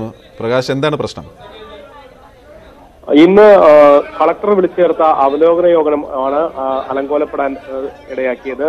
MLA-മാർ അടക്കം പങ്കെടുത്ത യോഗമാണ്. ഈ യോഗത്തിൽ ഏറ്റവും കൂടുതൽ പ്രളയബാധിത പ്രദേശമായ പറവൂരിന്റെ MLA VD സതീശൻ എത്താത്തതാണ് ചില ആളുകൾ ചോദ്യം ചെയ്തത്. ഇതിന് മറുപടിയുമായി കോൺഗ്രസ് MLA കൂടിയായിട്ടുള്ള അൻവർ സാദത്തും ഒപ്പം തന്നെ ഹൈബി ഈഡനും എഴുന്നേറ്റു. അദ്ദേഹം എത്താത്തതിനെ ചോദ്യം ചെയ്യേണ്ടതില്ല എന്നടക്കമുള്ള വിമർശനങ്ങൾ അവർ ഉയർത്തി. ഏതായാലും കളക്ടർ ഏറ്റവും ഒടുവിൽ ഇക്കാര്യത്തിൽ രാഷ്ട്രീയപരമായിട്ടുള്ള വിമർശനങ്ങൾ പാടില്ല, പ്രളയം പോലെ ഒരു പ്രശ്നത്തിൽ അതിന്റെ അവലോകന യോഗം ചേരുമ്പോൾ ഇത്തരത്തിലുള്ള രാഷ്ട്രീയപരമായിട്ടുള്ള പരാമർശങ്ങൾ പാടില്ല എന്ന് നിർദ്ദേശിക്കുകയായിരുന്നു. തുടർന്നാണ് രംഗം ശാന്തമായത്. പ്രളയ ദുരിതം ഏറ്റവും കൂടുതൽ നാശം വിതച്ച എറണാകുളം ജില്ലയുടെ ചുമതലയുള്ള മന്ത്രി ഈ യോഗത്തിൽ പങ്കെടുത്തില്ല. മന്ത്രിയുടെ സേവനം വേണ്ടത്ര ഉണ്ടായില്ല എന്ന വിമർശനം കോൺഗ്രസ് MLA-മാർ ഉയർത്തുകയും ചെയ്തു. അതിനുശേഷമാണ് യോഗം ഇടയ്ക്ക് വെച്ചാണ് യോഗത്തിൽ അലങ്കോലപ്പെടുത്താൻ ശ്രമം ഉണ്ടായത്. പിന്നീട് ശാന്തമായി യോഗം തുടരുകയും ചെയ്തു. ഇനി നടത്തേണ്ട ശുചീകരണ പ്രവർത്തനങ്ങൾ, ഒപ്പം തന്നെ രോഗം പടരാതിരിക്കാൻ വേണ്ട ക്രമീകരണങ്ങൾ എന്നീ കാര്യങ്ങളാണ് പ്രധാനമായും യോഗം ചർച്ച ചെയ്തത്. ഏതായാലും ഇപ്പോൾ യോഗം പുരോഗമിക്കുന്നുണ്ട്, അല്ലെങ്കിൽ യോഗത്തിന്റെ ഫലമായി ചില റിസൾട്ടുകൾ ഉണ്ടാവും അല്ലെ? ആദ്യത്തെ ബഹളം കഴിഞ്ഞു കഴിഞ്ഞാൽ യോഗം പൂർത്തിയായിരിക്കുന്നു. യോഗത്തിന് ശേഷം ഇനി എടുക്കേണ്ട കാര്യങ്ങൾ സംബന്ധിച്ച മുൻകരുതലുമായി ബന്ധപ്പെട്ട കാര്യങ്ങളാണ് യോഗം പ്രധാനമായും ചർച്ച ചെയ്ത് ഓരോ MLA-മാരും അവരുടെ മണ്ഡലത്തിൽ വേണ്ട കാര്യങ്ങൾ, അവരുടെ മണ്ഡലത്തിൽ ശ്രദ്ധ പതിപ്പിക്കേണ്ട കാര്യങ്ങൾ അടക്കമുള്ള കാര്യങ്ങൾ ഈ യോഗത്തിൽ മുന്നോട്ട് വെച്ചു. അതിന്റെ കൂടി പശ്ചാത്തലത്തിൽ കൂടുതൽ പുനരധിവാസ കേന്ദ്രങ്ങളിൽ സഹായം എത്തിക്കേണ്ട കാര്യങ്ങൾ, അതുമായി ബന്ധപ്പെട്ട കാര്യങ്ങൾ, ഒപ്പം തന്നെ ആളുകളെ സുരക്ഷിതമായി വീടുകളിൽ തിരിച്ചെത്തിക്കുക, തിരിച്ച് അവരുടെ ജീവിതം സാധാരണഗതിയിൽ എത്തുന്നതിന് വേണ്ടിയിട്ടുള്ള സഹായങ്ങൾ, ഒപ്പം തന്നെ രോഗമടക്കമുള്ള കാര്യങ്ങൾ പടരാതിരിക്കാൻ വേണ്ടിയിട്ടുള്ള മുൻകരുതലുകൾ, ഇത്തരം കാര്യങ്ങളാണ് പിന്നീട് ചർച്ച ചെയ്തത്. പ്രകാശാണ്. ദുരിതാശ്വാസ പ്രവർത്തനങ്ങൾ അവലോകനം ചെയ്യാൻ എറണാകുളം ജില്ലാ കലക്ടർ വിളിച്ച യോഗത്തിലാണ് തുടക്കത്തിൽ തർക്കമുണ്ടായത്. പറവൂർ MLA VD സതീശൻ യോഗത്തിലെത്താത്തതിനെ ചൊല്ലിയായിരുന്നു തർക്കം. ഏതായാലും ഒരു നാട് മുഴുവൻ അതിജീവിക്കുമ്പോൾ ഇത്തരം രാഷ്ട്രീയ തർക്കങ്ങൾ അത് ശുഭകരമല്ല, കാണുന്നത് ശരിയുമല്ല. പക്ഷേ യോഗം പൂർത്തിയായി. യോഗത്തിന്റെ ഭാഗമായി കുറേ തീരുമാനങ്ങൾ ഉണ്ടായിട്ടുണ്ട്. അത് നന്നായി നടക്കട്ടെ. മറ്റു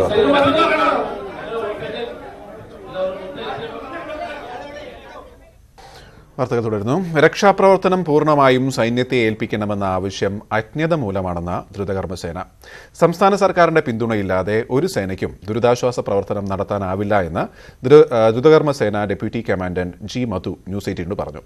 ഇതിന്റെ പേരിൽ കേരളത്തിലുണ്ടായ അനാവശ്യ വിവാദം മൂലം സൈന്യത്തിന് വിശദീകരണം നൽകേണ്ട അവസ്ഥയുണ്ടായത് ഖേദകരമാണെന്നും അദ്ദേഹം അഭിപ്രായപ്പെട്ടു. സിവിൽ ഭരണകൂടം ആവശ്യപ്പെടുന്നത് ചെയ്തു കൊടുക്കുക എന്നതാണ് രക്ഷാപ്രവർത്തനത്തിൽ സൈന്യത്തിന് ചെയ്യാനുള്ളത്. അല്ലാതെ സ്വന്തം നിലയ്ക്ക് ദുരിതാശ്വാസ പ്രവർത്തനം നടത്താൻ അധികാരമില്ല. ഇത് അറിയാത്തവരാണ് ദുരിതാശ്വാസ പ്രവർത്തനങ്ങൾ പൂർണ്ണമായും സൈന്യത്തിന് വിട്ടു നൽകണമെന്ന് ആവശ്യപ്പെട്ട് അനാവശ്യ വിവാദമുണ്ടാക്കുന്നതെന്ന് ദ്രുതകർമ്മസേന ഡെപ്യൂട്ടി കമാൻഡന്റ് ജി മധു വിശദീകരിച്ചു. ഒരു സൈന്യത്തിനും സ്വതന്ത്രമായിട്ട് ഒരു സ്ഥലത്ത് പോയി സ്വന്തം കാര്യങ്ങൾ ചെയ്യാൻ കഴിയില്ല. അപ്പം നമ്മളിവിടെ വന്നിരിക്കുന്നു, നമ്മൾ ജോലി ചെയ്യുന്നു. ആരാണ് നമ്മളെ സപ്പോർട്ട് ചെയ്യുന്നത്? State administration, collector, SP, state police, അതുപോലെ തന്നെ റവന്യൂ വിഭാഗ ആൾക്കാർ, താമസിക്കാനുള്ള സൗകര്യം, നമ്മുടെ ഭക്ഷണത്തിനുള്ള സൗകര്യങ്ങൾ, ഈ കാര്യങ്ങളെല്ലാം ചെയ്തു തരുന്നത് സ്റ്റേറ്റ് അഡ്മിനിസ്ട്രേഷനാണ്. സ്ഥലങ്ങൾ നമുക്കറിയാവോ? എവിടെയാണ് ഉരുൾപൊട്ടലുണ്ടായെന്ന് നമുക്കറിയാവോ? അറിയില്ല. അവിടെ നമ്മളെ എത്തിക്കുന്ന ആരാണ്? അവരാണ്. ദുരിതാശ്വാസ പ്രവർത്തനങ്ങൾക്കിറങ്ങുന്ന സേനാ വിഭാഗങ്ങളുടെ പ്രവർത്തനങ്ങൾക്കുള്ള ചെലവും സംസ്ഥാന സർക്കാരുകൾ തന്നെയാണ് വഹിക്കുന്നതെന്നും അദ്ദേഹം വ്യക്തമാക്കി. സംസ്ഥാന ഗവൺമെന്റ് വിളിച്ച് റിക്വസ്റ്റേഷൻ ചെയ്ത് വരുന്ന കേന്ദ്ര സേനകൾക്കെല്ലാം അതിൻ്റെതായിട്ടുള്ള ഒരു ചാർജുണ്ട്. ആ ചാർജ് കൃത്യമായിട്ടും എനിക്ക് ആർമിയുടെ കാര്യം എനിക്കറിയില്ല. RAFന്റെ ഇപ്പോൾ കമ്പനി വന്നു. നോർമൽ നമ്മൾ ഡിപ്ലോയ്മെന്റ് വരുമ്പോൾ 3.5 ലക്ഷത്തോളം രൂപയാണ് അവർ കൊടുക്കേണ്ടത് കമ്പനിക്ക് വേണ്ടി ഒരു ദിവസത്തേക്കുള്ള കേന്ദ്ര ഗവൺമെന്റിലേക്ക് പോകുന്ന ചാർജ്. ഇത്തരം സാഹചര്യങ്ങളിൽ സൈന്യത്തിന്റെ പ്രവർത്തനങ്ങൾക്ക് പോലും പരിമിതികളുണ്ടെന്നും ഡെപ്യൂട്ടി കമാൻഡന്റ് ജി മധു പറഞ്ഞു. എല്ലാവരും ഒത്തൊരുമിച്ച് പ്രവർത്തിച്ചതിന്റെ ഫലമാണ് ഈ വിജയമെന്നാണ് ദ്രുതകർമ്മസേന വ്യക്തമാക്കുന്നത്. ക്യാമറമാൻ KM പ്രയത്തിനൊപ്പം പ്രസാദ് ഉടുമ്പശ്ശേരി, ന്യൂസ് 18, പാലക്കാട്. മുല്ലപ്പെരിയാർ പൊട്ടിയെന്ന് വാട്സപ്പ് പ്രചരണം നടത്തിയയാളെ പോലീസ് അറസ്റ്റ് ചെയ്തു. നെന്മാറ സ്വദേശി അശ്വിൻ ബാബുവിനെയാണ് അറസ്റ്റ് ചെയ്തത്. മുല്ലപ്പെരിയാർ പൊട്ടിയെന്ന് പറഞ്ഞുള്ള ഇയാളുടെ ശബ്ദ സന്ദേശം വ്യാപകമായി ഭീതി വിതച്ചിരുന്നു. ഇതേ തുടർന്ന് സൈബർ ഡോം ഇയാൾക്കെതിരെ കേസെടുത്തു. സമാനമായ രീതിയിൽ വാട്സപ്പിൽ വ്യാജ പ്രചരണം നടത്തിയവർക്കെതിരെയും പോലീസ് കേസെടുത്തിട്ടുണ്ട്.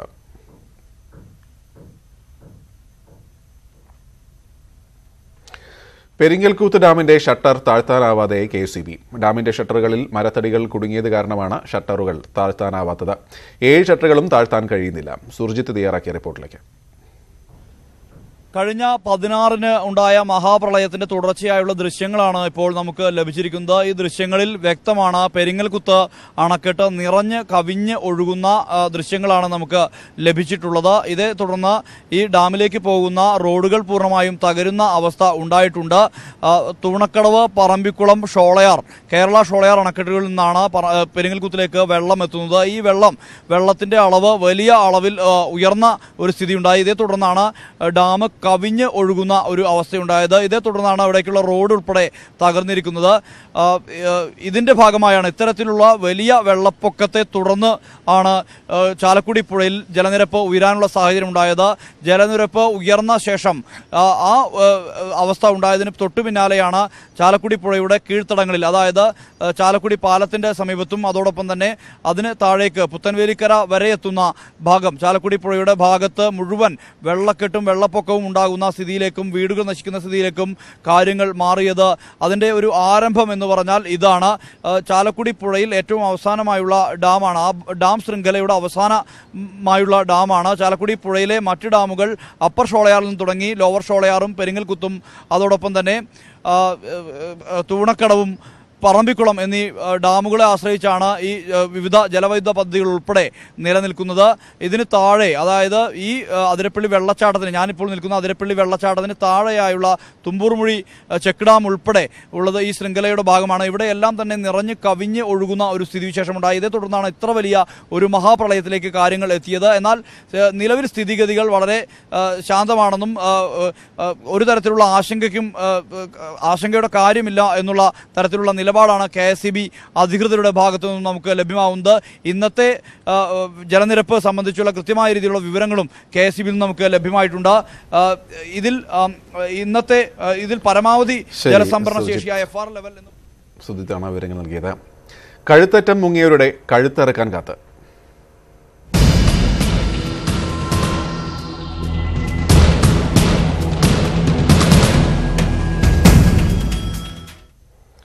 ദുരിതാശ്വാസ ക്യാമ്പുകളിൽ പോയി സ്വകാര്യ ധനകാര്യ സ്ഥാപനങ്ങൾ വായ്പകളുടെ പലിശ പിരിക്കുന്നത് അവസാനിപ്പിക്കണമെന്ന് മുഖ്യമന്ത്രി പിണറായി വിജയൻ.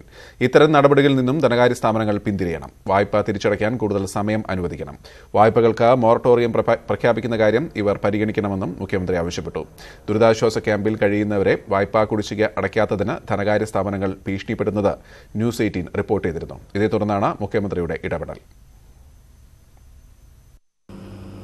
ആളുകൾ വായ്പ എടുക്കുന്നത് ഈ സ്ഥാപനങ്ങളിൽ നിന്ന് മാത്രമല്ല, പലരും സ്വകാര്യ പണമിടപാട് സ്ഥാപനങ്ങളിൽ നിന്ന് വായ്പ എടുക്കുന്നുണ്ട്. അത്തരം ചില ധനകാര്യ സ്ഥാപനങ്ങൾ ഈ ഘട്ടത്തിൽ സ്വീകരിക്കുന്ന നിലപാട് കുറച്ചൊരു വിഷമകരമായിട്ടുള്ളതാണ്. അതായത് ദുരിതാശ്വാസ ക്യാമ്പുകളിൽ പോയി ഇത്തരം സ്ഥാപനങ്ങളുടെ ആളുകൾ അവരുടെ അടക്കേണ്ട സംഖ്യ ചോദിക്കുന്ന നിലയുണ്ട്. അപ്പോൾ വായ്പാ കുടിശ്ശിക ഇപ്പോൾ ദുരിതാശ്വാസ ക്യാമ്പിൽ കഴിയുന്നവർക്ക് അടക്കാൻ പ്രയാസം ഉണ്ടാകുമല്ലോ ഇപ്പോഴത്തെ നിലയിൽ. അപ്പോൾ അത്തരം ഒരു ശ്രമം ഈ സാഹചര്യത്തിൽ നടത്താൻ പാടില്ല. അതിൽ നിന്ന് അവർ പിന്തിരിയണം. പൊതുവിൽ മൊറട്ടോറിയം ഒരു നിശ്ചിത കാലത്തേക്ക് ആവശ്യമായിട്ടുള്ളതാണ്. ഇപ്പോൾ സ്വകാര്യ ധനകാര്യ സ്ഥാപനങ്ങൾ ജനങ്ങളുടെ പ്രയാസം കണക്കിലെടുത്തുകൊണ്ടുള്ള സമീപനം സ്വീകരിക്കാൻ തയ്യാറാണ്. ഇന്ന് രാവിലെ ന്യൂസ് 18 പുറത്തുവിട്ട വാർത്തയെ തുടർന്നാണ് മന്ത്രിസഭാ യോഗത്തിന്റെ തീരുമാനമെത്തിയത്. വായ്പാ കുടിശ്ശിക അടയ്ക്കാത്തതിന് ധനകാര്യ സ്ഥാപനങ്ങൾ ഭീഷണിപ്പെടുത്തുന്നുവെന്ന് കോഴിക്കോട് കണ്ണപ്പൻകുണ്ട് ദുരിതാശ്വാസ ക്യാമ്പിൽ കഴിയുന്നവർ ന്യൂസ് 18നോട് പറഞ്ഞു. പണമടയ്ക്കാൻ സാവകാശം ലഭിക്കുന്നതിന് സർക്കാർ ഇടപെടണം എന്നതായിരുന്നു ഇവരുടെ ആവശ്യം. ഉരുൾപൊട്ടലിലും വെള്ളപ്പൊക്കത്തിലും സർവ്വതും നഷ്ടപ്പെട്ട് ദുരിതാശ്വാസ ക്യാമ്പുകളിൽ കഴിയുമ്പോഴും ഈ മനുഷ്യർ സ്വകാര്യ ധനകാര്യ സ്ഥാപനങ്ങളുടെ ഭീഷണിയിലാണ്. ലോൺ തിരിച്ചടവിനായി സ്ഥാപന പ്രതിനിധികൾ ഫോണിൽ ഭീഷണിപ്പെടുത്തുന്നു. നിർബന്ധിച്ച് പണം അടപ്പിക്കുന്നു. 2 ആഴ്ച അവർ വിളിച്ചടപ്പിച്ചു. ഞങ്ങൾ ഷീബ എന്ന് പറഞ്ഞ ചേച്ചീൻ്റെ അടുത്താണ് അടയ്ക്കുന്നത്. അപ്പോൾ അവർ വിളിച്ചിട്ടുണ്ട്, SKSകാർ വിളിച്ച്. ഇന്നലെയും അവർ വിളിച്ചടച്ചു. 11:30 ആയപ്പം പൈസ ഇവിടെ എത്താണ്ടായിട്ട് വിളിച്ചപ്പോൾ ഞങ്ങൾ വേറെ ഒരാളോട് വാങ്ങിക്കൊടുക്കുകയത്. അവർ പറഞ്ഞതെന്ന് വെച്ചാൽ നിങ്ങൾ മരിച്ചു പോയിരുന്നെങ്കിൽ ഈ അടവടയ്ക്കണ്ടായിരുന്നു ചോദിച്ചാൽ, അങ്ങനെ നിർബന്ധിച്ചുകൊണ്ട് ഞങ്ങൾ ഇന്നലെ ലോൺ അടയ്ക്കേണ്ടി വന്നു. ദുരിത നടുവിൽ നിൽക്കുമ്പോഴും എല്ലാവരും പണം തിരിച്ചടയ്ക്കാൻ തയ്യാറാണ്. എന്നാൽ സാവകാശം വേണമെന്നാണ് ആവശ്യം. ഞങ്ങൾക്കിപ്പോൾ ഈ മഴയൊക്കെ ആയതുകൊണ്ട് പണിയൊക്കെ കുറവാണ്. പിന്നെ അതുകൊണ്ട് ഈ 2 മാസത്തേക്ക് SKSന്റെ അടവ് അങ്ങനത്തെ അടവൊക്കെ ഒന്ന് മാറ്റി വെച്ച് തന്നതിന് ഞങ്ങൾക്ക് വലിയ ഉപകാരമായിരുന്നു. പിന്നെ സ്കൂളിൽ മക്കൾ പഠിക്കുന്നതാണ്. എല്ലാം കൊണ്ട് ഇപ്പോൾ ബുദ്ധിമുട്ടായ അവസ്ഥയിലേക്കാണ്. 2 മാസത്തേക്ക് എന്തെങ്കിലും ഒരു ഇത് കിട്ടുകയാണെങ്കിൽ സമാധാനമായിരുന്നു. ആണുങ്ങളെല്ലാവരും ഇങ്ങനെ പ്രതിസന്ധിയിലാണ്. ഇന്നും ഇപ്പോൾ 1500 ആളുകൾ ഈ പറയുന്ന മേഖലകളിലെല്ലാം വീട് ക്ലീൻ ചെയ്യുകയാണ്. ഇപ്പം നാളെയോ നാളെ കഴിഞ്ഞോ ഈ ക്യാമ്പുകളിൽ നിന്നും ആളുകൾ വീട്ടിലേക്ക് പോയാൽ പിന്നീട് അതൊന്ന് റെഡിയായി വരുമ്പോൾ തന്നെ ഏകദേശം ആഴ്ചകളോടെ എടുക്കും. അപ്പോൾ ഈ കമ്പനിയുടെ ലോൺ അടയ്ക്കാൻ വേണ്ടിയിട്ട് കുറച്ച് സാവകാശം ഈ പറയുന്ന എല്ലാ ആളുകൾക്കും കൊടുക്കണമെന്നാണ് എല്ലാ ആളുകളുടെയും ആവശ്യം. കണ്ണപ്പൻകുണ്ടിലുണ്ടായ ഉരുൾപൊട്ടലിലും മലവെള്ളപ്പാച്ചിലിലും 11 വീടുകൾ പൂർണ്ണമായും 40ഓളം വീടുകൾ ഭാഗികമായും തകർന്നിരുന്നു. ദുരന്തഭൂമിയിൽ നിന്ന് ജീവനും കൊണ്ട് ഓടിയവരാണ് ഇപ്പോൾ സ്വകാര്യ ധനകാര്യ സ്ഥാപനങ്ങളുടെ ഭീഷണിയിൽപ്പെട്ടിരിക്കുന്നത്. മഹാദുരിതം നേരിടാൻ കേരളം കൈകോർത്തു പിടിക്കുമ്പോഴാണ് സ്വകാര്യ ധനകാര്യ സ്ഥാപനങ്ങളുടെ മനുഷ്യത്വമില്ലാത്ത ഈ നടപടി. കണ്ണപ്പൻകുണ്ട് ദുരിതാശ്വാസ ക്യാമ്പിൽ നിന്നും ക്യാമറമാൻ സ്വരൂപ് നിവേദിക്കൊപ്പം മുഹമ്മദ് ഷഹീദ്, ന്യൂസ് 18. ദുരിതാശ്വാസ ക്യാമ്പിൽ കഴിയുന്നവരെ സ്വകാര്യ ധനകാര്യ സ്ഥാപനങ്ങൾ ബുദ്ധിമുട്ടിക്കാൻ അനുവദിക്കില്ല എന്ന് മുഖ്യമന്ത്രിയുടെ പ്രൈവറ്റ് സെക്രട്ടറി MV ജയരാജൻ പറഞ്ഞു. ന്യൂസ് 18 വാർത്തയോട് പ്രതികരിക്കുകയായിരുന്നു അദ്ദേഹം. വായ്പാ തിരിച്ചടവിന് സാവകാശം നൽകണമെന്നും ജയരാജൻ പറഞ്ഞു. ഇതിന് പിന്നാലെയാണ് മന്ത്രിസഭാ യോഗം ഇക്കാര്യം പരിഗണിച്ച് അനുകൂല തീരുമാനമെടുത്തത്. ദുരിതം അനുഭവിക്കുന്ന കുടുംബങ്ങൾ പറയുന്ന കാര്യം തികച്ചും ന്യായമാണ്. അതുകൊണ്ട് തന്നെ അക്കാര്യത്തിൽ എന്ത് ചെയ്യാൻ കഴിയുമെന്നുള്ളത് സർക്കാർ ആലോചിക്കുക തന്നെ ചെയ്യും. കേരളത്തിന് വെളിയിലുള്ളവരടക്കം കേരളത്തെ സഹായിക്കാൻ വേണ്ടി കേരളം പുനർനിർമ്മിക്കുക എന്നുള്ള ലക്ഷ്യത്തോടുകൂടി സഹായഹസ്തങ്ങളുമായി കൈത്താങ്ങായി വരുമ്പോൾ ഇത്തരം സ്വകാര്യ ബാങ്കുകൾ സ്വീകരിക്കുന്ന നടപടി ഒരിക്കലും ശരിയായ നടപടിയല്ല. പ്രളയത്തിനിടെ മന്ത്രി K. രാജു ജർമ്മനിയിൽ ടൂർ പോയത് എല്ലാ ചട്ടങ്ങളും ലംഘിച്ചെന്ന് തെളിവുകൾ. മുഖ്യമന്ത്രി അറിയാതെ മന്ത്രി P. തിലോത്തമന് ചുമതല കൈമാറിയാണ് രാജു പോയത്. മന്ത്രിയുടെ വിശദീകരണത്തിൽ CPI നേതൃത്വം അതൃപ്തി അറിയിച്ചു. പ്രളയത്തിൽ കേരളം മുങ്ങുമ്പോൾ മന്ത്രി രാജു ജർമ്മനിയിലേക്ക് പുറപ്പെട്ടത് ചട്ടങ്ങൾ ലംഘിച്ചാണെന്നാണ് പുറത്തുവരുന്ന വിവരം. നിയമപരമായി ചെയ്യേണ്ടതൊന്നും ചെയ്യാതെയായിരുന്നു യാത്ര. വകുപ്പിന്റെ ചുമതല കൈമാറിയത് മന്ത്രി P. തിലോത്തമന്. മുഖ്യമന്ത്രിയെ വിവരം അറിയിച്ചതുമില്ല. സ്വന്തം ലെറ്റർ പാഡിലാണ് ചുമതല കൈമാറിയ വിവരം എഴുതി നൽകിയത്. ഇതിന് മന്ത്രിക്ക് അധികാരമില്ല. മുഖ്യമന്ത്രിയാണ് വകുപ്പുകൾ കൈമാറേണ്ടത്. പൊതുഭരണ വകുപ്പ് ഉത്തരവിറക്കുകയും വേണം. ചുമതല കൈമാറിയത് അറിഞ്ഞില്ലെന്ന് മുഖ്യമന്ത്രി തന്നെ വ്യക്തമാക്കിയിരുന്നു. സാധാരണ മന്ത്രിമാര് വിദേശയാത്രയൊക്കെ നടത്തുമ്പോൾ മുഖ്യമന്ത്രിയോട് പറയും അതിന് മുൻപായിട്ട്. എന്റെ ശ്രദ്ധയിൽ ഇതേവരെ ഒരു മന്ത്രിയും വിദേശയാത്ര നടത്തുന്നതായിട്ട് വന്നിട്ടില്ല. CPI-ക്കുള്ളിലും രാജുവിനെതിരെ അമർഷം പുകയുന്നു. ഇന്നലെ ജർമ്മനിയിൽ നിന്ന് തിരിച്ചെത്തിയ ഉടൻ രാജു പാർട്ടി സംസ്ഥാന സെക്രട്ടറി കാനം രാജേന്ദ്രനെ കണ്ട് കാര്യങ്ങൾ വിശദീകരിച്ചു. പാർട്ടി അനുമതിയോടെയാണ് പോയതെന്ന നിലപാടിൽ ഉറച്ചു നിൽക്കുകയായിരുന്നു മന്ത്രി. ഒരു മാസം മുൻപേ മന്ത്രി സുനിൽകുമാറിനൊപ്പം രാജുവിനും പാർട്ടി വിദേശയാത്രയ്ക്ക് അനുമതി നൽകിയിരുന്നു. എന്നാൽ രാജു പോയ 16-ന് സംസ്ഥാനത്തെ സാഹചര്യം മാറി. ആ ഘട്ടത്തിൽ മന്ത്രി പോകുമെന്ന് പാർട്ടി കരുതിയില്ല. രാജു വീണ്ടും അനുമതി ചോദിച്ചതുമില്ല. മന്ത്രിക്കെതിരെ പാർട്ടി തലത്തിൽ അച്ചടക്ക നടപടി ഉണ്ടാകുമെന്നാണ് സൂചന. ന്യൂസ് 18 തിരുവനന്തപുരം. ഇങ്ങനെ ഒരു മന്ത്രി എന്തിനാ?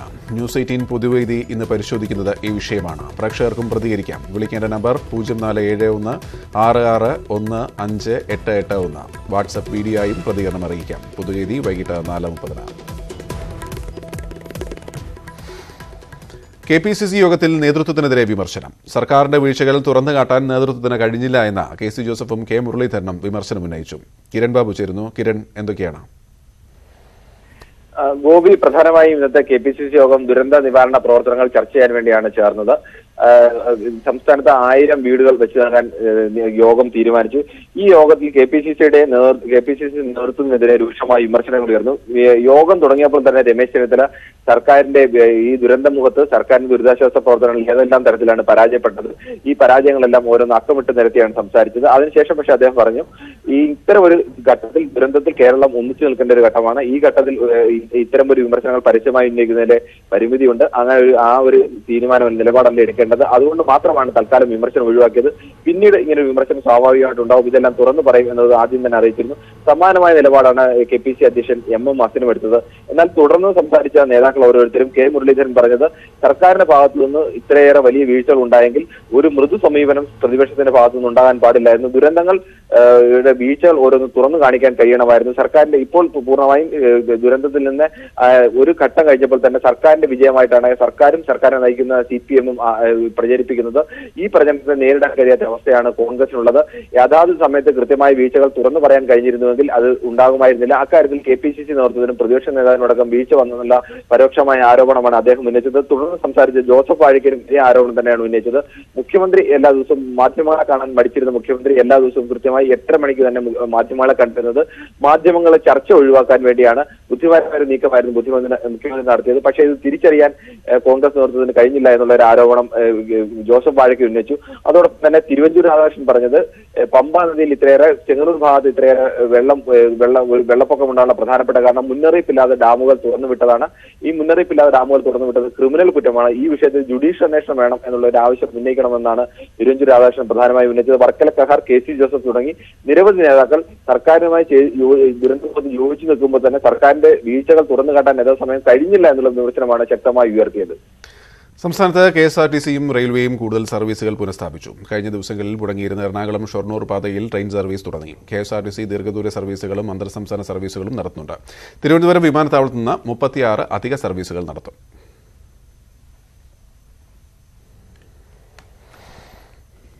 നാല് ദിവസത്തിനു ശേഷം പരശുറാം ജനശതാബ്ദി എക്സ്പ്രസുകൾ പൂർണ്ണ സർവീസ് ആരംഭിച്ചു. തൃശൂർ ഗുരുവായൂർ പാതയിൽ ഗതാഗതം പുനഃസ്ഥാപിച്ചിട്ടില്ല. ഇതേ തുടർന്ന് ഗുരുവായൂരിൽ നിന്നുള്ള 4 ട്രെയിനുകൾ ഭാഗികമായി റദ്ദാക്കിയിട്ടുണ്ട്. ഏറനാടം ഇന്റർസിറ്റിയുമടക്കം 4 എക്സ്പ്രസ്, 3 പാസഞ്ചർ, 6 മെമു സർവീസുകളാണ് റദ്ദാക്കിയത്. എറണാകുളം ഷൊർണൂർ പാതയിൽ ട്രെയിൻ ഓടിത്തുടങ്ങി. KSRTC ദീർഘദൂര സർവീസുകളും അന്തർ സംസ്ഥാന സർവീസുകളും നടത്തുന്നുണ്ട്. ആര്യങ്കാവ് റോഡ് തകർന്നതിനാൽ തെങ്കാശിയിലേക്കുള്ള സർവീസ് ഒഴികെ ഭൂരിഭാഗം സർവീസുകളും KSRTC പുനരാരംഭിച്ചു. മൂന്നാർ കട്ടപ്പന ഭാഗത്ത് കുറച്ച് കുഴപ്പമുണ്ട്. ബാക്കി പ്രധാന റൂട്ടുകളിലെല്ലാം സർവീസ് ആരംഭിച്ചു കഴിഞ്ഞിട്ടുണ്ട്. ഇന്നെനിക്ക് തോന്നുന്നു ഏതാണ്ട് 4000-ലധികം സർവീസുകൾ ഇന്ന് നടത്തുന്നുണ്ട്. നെടുമ്പാശ്ശേരി വിമാനത്താവളം 26 വരെ അടച്ചിട്ട സാഹചര്യത്തിൽ തിരുവനന്തപുരത്തു നിന്നും കോഴിക്കോട് നിന്നും അധിക വിമാന സർവീസുകൾ നടത്തും. 12 ആഭ്യന്തര സർവീസുകളും 24 അന്താരാഷ്ട്ര സർവീസുകളും അധികമായി തിരുവനന്തപുരത്തു നിന്ന് നടത്തുന്നുണ്ട്. നാവികസേനയുടെ കൊച്ചി വിമാനത്താവളത്തിൽ നിന്ന് കൂടുതൽ ആഭ്യന്തര സർവീസുകളും ആരംഭിച്ചു. ബംഗളൂരുവിലേക്ക് 2-ഉം ചെന്നൈയിലേക്ക് 1 സർവീസുമാണ് തുടങ്ങിയത്. ന്യൂസ് 18 തിരുവനന്തപുരം. കോഴിക്കോട് പള്ളിക്കുളങ്ങര താഴത്ത് നിർമ്മാണത്തിലിരുന്ന ഇരുനില വീട് നിലംപൊത്തി. സമീപത്തെ വീടും തകർച്ചാ ഭീഷണിയിലാണ്. കനത്ത മഴയെ തുടർന്ന് വെള്ളക്കെട്ടുള്ള പ്രദേശമാണിത്. പള്ളിക്കുളങ്ങര താഴത്ത് ബിജിയുടെയും സുനീഷിന്റെയും സ്വപ്നമായിരുന്നു സ്വന്തമായൊരു വീട്. 4 വർഷം കൊണ്ട് ഘട്ടം ഘട്ടമായി 2 നില വീട് കെട്ടിയുയർത്തി. പ്രളയക്കെടുതിയിൽ 2 ദിവസം വെള്ളത്തിൽ നിന്ന വീട് ഇന്നു പുലർച്ചെ നിലംപൊത്തി.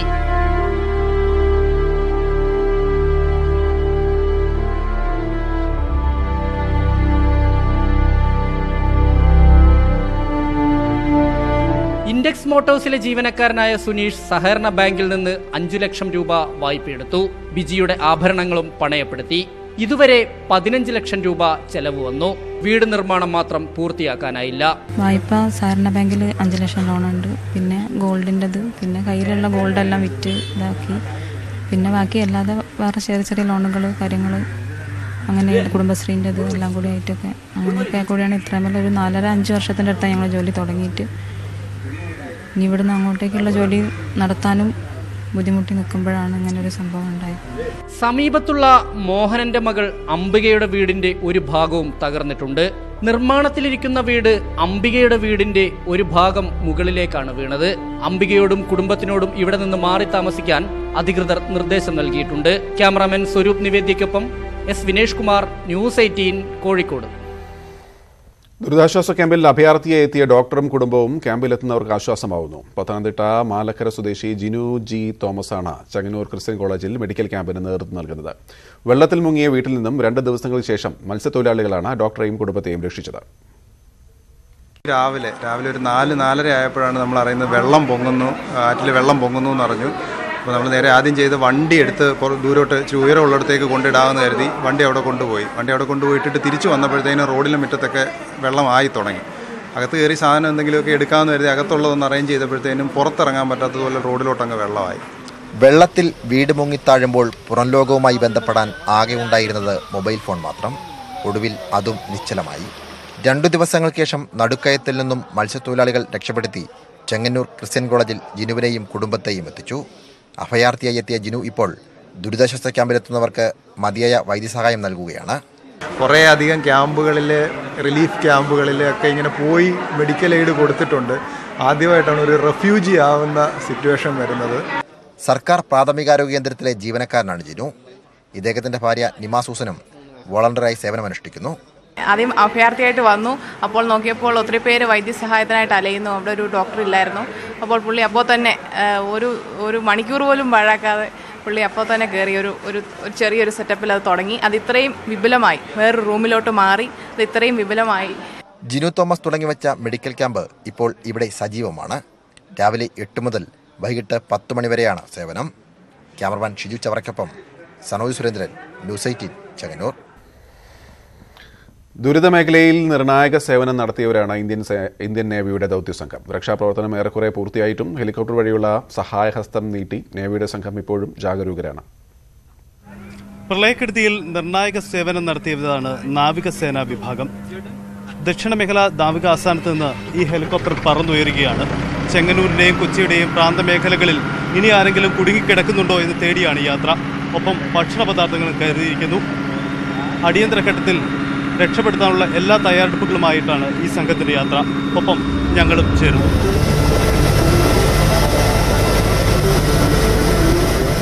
എറണാകുളം ജില്ലയിൽ ദുരിതമേറെ അനുഭവിക്കുന്ന ആലുവ പറവൂർ മേഖലയിലേക്കാണ് ഈ യാത്ര. രക്ഷാപ്രവർത്തനം ഏറെക്കുറെ പൂർത്തിയായെന്ന് സർക്കാർ പ്രഖ്യാപിച്ചെങ്കിലും ദുരിതമേഖലയിൽ സമഗ്ര നിരീക്ഷണം നടത്തുകയാണ് നേവിയുടെ ദൗത്യസംഘം. താഴെയെങ്ങും ദുരിത കാഴ്ചകളാണ്. പ്രളയം വരുത്തിയ നാശനഷ്ടങ്ങൾ ഹൃദയഭേദകമാണ്. ചുറ്റിനും വെള്ളം പൊങ്ങിയപ്പോൾ ജനങ്ങൾ അഭയം തേടിയ മൂത്തകുന്നം പള്ളിക്ക് മുകളിൽ ഞങ്ങളെത്തി. ഹെലികോപ്റ്ററിന്റെ ശബ്ദം കേട്ടപ്പോഴേ നാട്ടുകാർ പുറത്തേക്കിറങ്ങി. നേരത്തെ കരുതിയിരുന്ന ആഹാര സാധനങ്ങൾ താഴേക്ക് ഇട്ടുകൊടുത്തു.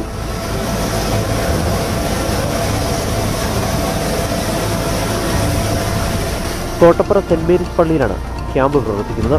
ഹെലികോപ്റ്ററിൽ കരുതിയ ആഹാര സാധനങ്ങൾ വിതരണം ചെയ്തു.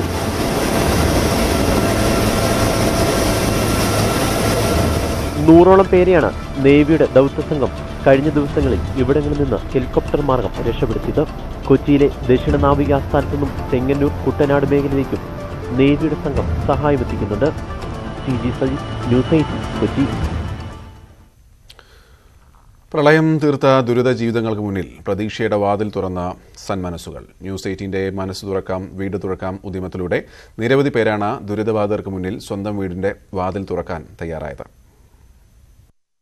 വീട്ടില് എനിക്ക് ഒരു മുറിയേ മതിയാവുള്ളൂ. അപ്പം 4-5 കുടുംബങ്ങളെ താമസിപ്പിക്കാനുള്ള സൗകര്യങ്ങൾ സ്ത്രീകൾക്കും കുഞ്ഞുങ്ങൾക്കും വയസ്സായ അമ്മമാർക്കും അവർക്കൊരു പ്രൊട്ടക്ഷൻ കൊടുക്കാനാണ് ഞാൻ ആഗ്രഹിച്ചത്. കാരണം ഞാനും ഒരു സ്ത്രീയാണ്. ജീവിതം വഴിമുട്ടിയ നിരവധി നിസ്സഹായർക്കുള്ള പുതിയ പ്രതീക്ഷകളാണ് ഈ വാക്കുകളിൽ അത്രയും. നിങ്ങൾ ഭയപ്പെടേണ്ട, ഞങ്ങൾ കൂടെയുണ്ടെന്ന് കേരളം ഒന്നടങ്കം പറയുന്നു. ഇതൊരു നമ്മുടെ ചെറിയൊരു വീടാണ്. ഒരു ഫാമിലിക്ക് നമുക്ക് ഒരു വീട് കൊടുക്കാൻ കഴിയും. ഇപ്പൊ നമ്മുടെ കൂട്ടത്തിലാണും പിള്ളേരും പിറങ്ങനെയൊക്കെ ഉള്ള 2 കുഞ്ഞു പൊടി പിള്ളേരുള്ളതാണ്. എനിക്ക് മക്കളാണ്. അവരുടെ കൂട്ടത്തിൽ വളരാനും കളിക്കാനും ഒക്കെ താല്പര്യം ഉണ്ടെങ്കിൽ ആർക്കും വരാം. അഭയാർത്ഥികളായല്ല, സ്വന്തം കുടുംബാംഗങ്ങളായാണ് ക്ഷണിക്കുന്നത്. 30ഓളം വീടുകൾ 6 മാസത്തേക്ക് തന്നെ അവർക്ക് പെട്ടെന്ന് പോവാവുന്നവർക്ക് പെട്ടെന്ന് പോവാം. അല്ലാത്തവർക്ക് 6 മാസം വരെ നിൽക്കേണ്ടി വന്നാൽ അതിനും പറ്റുന്ന രൂപത്തിൽ ഞങ്ങൾ തന്നെ വീടിന്റെ എല്ലാ ചെലവുകളും വഹിച്ചുകൊണ്ട് അത്തരം ആളുകൾക്ക് അവസരമൊരുക്കാനും ഞങ്ങൾ തീരുമാനിച്ചിട്ടുണ്ട്. അലൻസിയർ, മഞ്ജു വാര്യർ തുടങ്ങി ന്യൂസ് 18ന്റെ ഉദ്യമത്തിന് പിന്തുണയുമായി നിരവധി പ്രമുഖരും. വാതിൽ തുറന്നിട്ട് എൻ്റെ ഈ കൊച്ചു വീട്ടിലേക്ക് വരാൻ കഴിയുന്നവർക്കൊക്കെ വരാം. ഞാനും എൻ്റെ ഫൗണ്ടേഷൻ്റെ പ്രവർത്തകരും അതിൻ്റെ വോളണ്ടിയേഴ്സും എല്ലാവരും ഞങ്ങളെ കൊണ്ടാവുന്ന രീതിയിൽ ഇതിനായുള്ള പ്രവർത്തനങ്ങൾ പൂർണ്ണമായി പങ്കുചേരുന്നുണ്ട്. ഈ ചെറിയ വലിയ കാര്യങ്ങൾ ഒന്ന് വ്യക്തമാക്കുന്നു.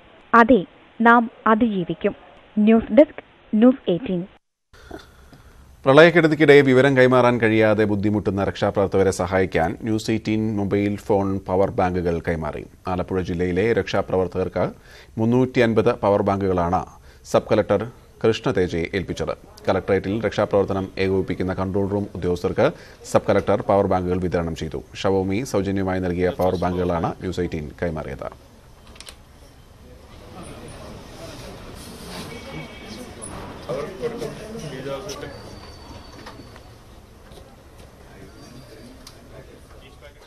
ഇടുക്കി ജില്ലാ കലക്ടറേറ്റിലും പരിസര പ്രദേശങ്ങളിലും BSNL സാങ്കേതിക തകരാർ പരിഹരിക്കുന്നതിന് റിലയൻസ് ജിയോയുടെ സഹായം. 100 Mbps ബാൻഡ് വിഡ്ത്ത് ജിയോ BSNLന് നൽകും. 1 മാസത്തേക്കാണ് ഈ ആനുകൂല്യം. ഉരുൾപൊട്ടലിനെ തുടർന്ന് ഈ മേഖലയിലെ വാർത്താവിനിമയ ബന്ധത്തിന് തടസ്സങ്ങൾ നേരിട്ടിരുന്നു. ഇത് കണക്കിലെടുത്താണ് തീരുമാനം. സംസ്ഥാനത്തെ പ്രളയക്കെടുതിയിൽ ദുഃഖമറിയിച്ച് റഷ്യ. ദുരന്തത്തിൽ നിന്ന് വേഗത്തിൽ മുക്തമാവാൻ ഇന്ത്യക്ക് കഴിയട്ടെ എന്ന് റഷ്യൻ പ്രസിഡന്റ് വ്ളാഡിമിർ പുടിൻ പറഞ്ഞു. പ്രധാനമന്ത്രിക്കും രാഷ്ട്രപതിക്കും അയച്ച കത്തിലാണ് പുടിൻ പിന്തുണ അറിയിച്ചത്. കർണാടകയിലെ ദുരിതാശ്വാസ ക്യാമ്പിൽ കഴിയുന്നവരുടെ നേർക്ക് ബിസ്ക്കറ്റ് വലിച്ചെറിഞ്ഞ് വിവാദത്തിൽ കുടുങ്ങിയിരിക്കുകയാണ് പൊതുമരാമത്ത് മന്ത്രി SD രേവണ്ണ.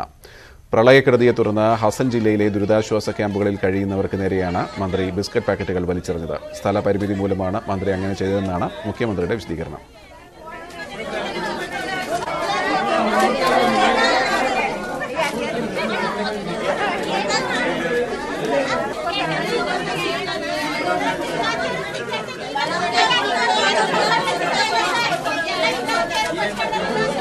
Yeah.